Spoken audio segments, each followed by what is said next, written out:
Hey guys, today I'll be showing you how I get really long-lasting curls.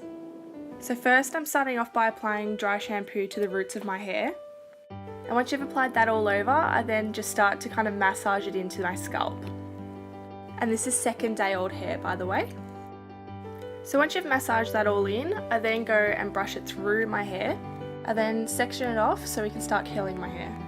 When I section my hair, I take about a third each time because I have really thick hair.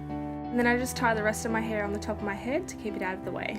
Once that's done, I pull my hair forward and start brushing it through, getting ready to apply the hairspray before I start curling. I find that by applying hairspray before you curl your hair, it actually locks in the heat a lot easier and it kind of makes the hairspray kind of melt into your hair. I know that sounds really bad, but it actually kind of does.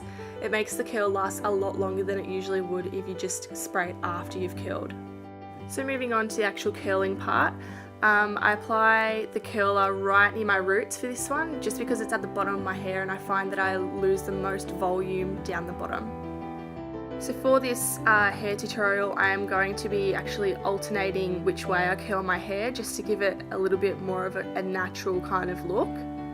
Also keeping in mind to keep the curler nice and close to those roots at the bottom layer of your hair. It just allows for more time for the curls to drop throughout the day instead of dropping straight away.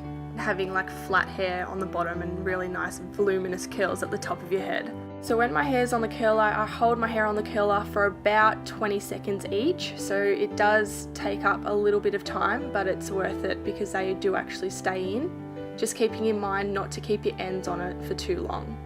That's why I prefer using a curling wand over a curling barrel or tong, because they've got the little clips that hold your ends on to the actual heat the whole time you've got the curl in place, which is really bad for your hair, especially for people who already have really dry frizzy hair. It makes it a lot worse.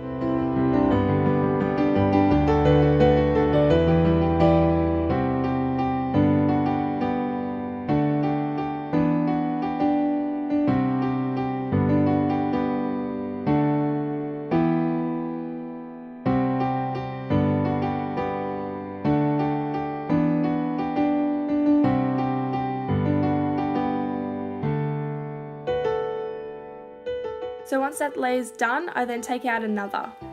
And I just repeat the process that I went through with the first layer, so hairspray, brush through, and then curl. And the further you get up on the top of your head, the further away you want to start curling the hair from the roots. And as you can see, after each curl, I do hold my hair a little bit in my hand for it to cool down before completely just dropping it. This helps prevent it from becoming really flat straight away. It's just curling the hair still. When I get to the front of my face, I will always curl away from my face. This just kind of makes it look a little bit more wispy and nicer, because curls towards the face aren't very flattering. So I found as I got closer to the top of my head, I kept the curls in for a little bit longer at the front of my face. Just allows for more dropping time throughout the day, because I was doing this hairstyle for a wedding and this was really early in the morning and I had to have it all nice and pretty for pretty much the whole day. With these curls, they actually turned into really nice waves by the end of the night, so they still looked fairly decent, but just not as kind of curly and voluminous as it was at the start of the day. So as you may have noticed, I'm not exactly taking equal sections to curl. It just makes it look a little bit more natural if you don't do all the curls exactly the same.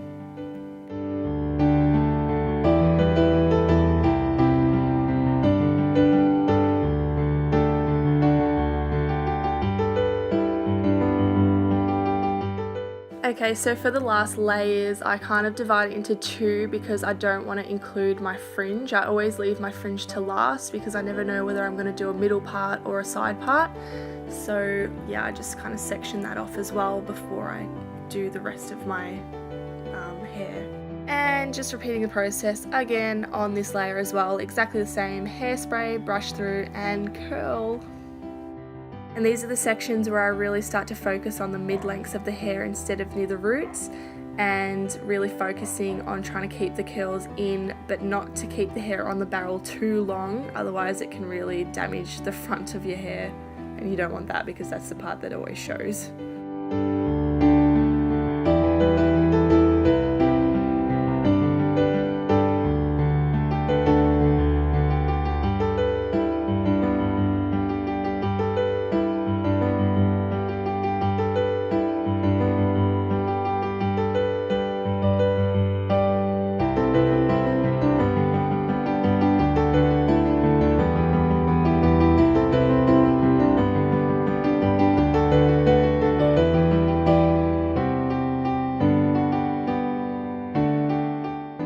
Okay, so I was feeling like a middle part this day, so yeah, I just kind of part that with a teasing comb, and yeah, just continuing the process.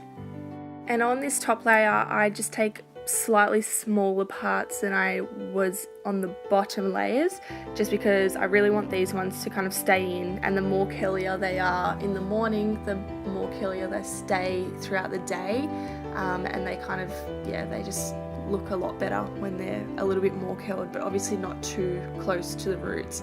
And I'm trying to lay these ones down as flat as possible, because the flatter you get it, the better curl you're going to get, with the heat being able to get through the whole hair section. And as I said before, just holding the ones closest to your face a little bit longer than the others, just so they stay in a lot longer as well.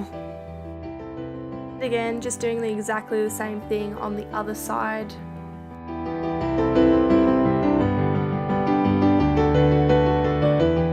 So when I get to this part of my hair, I can never get it the exact same both sides. So it's a bit of a hit and miss with the front of my hair. I don't know if anyone else has the same problem, but I can never ever get them the same. So I just hold it in and hope for the best. It didn't turn out too bad. I'm pretty impressed. I'm happy with that. It'll do. So I just finish off by applying hairspray all over my hair, and just kind of working it through with my fingers. That really makes it last a lot longer than normal.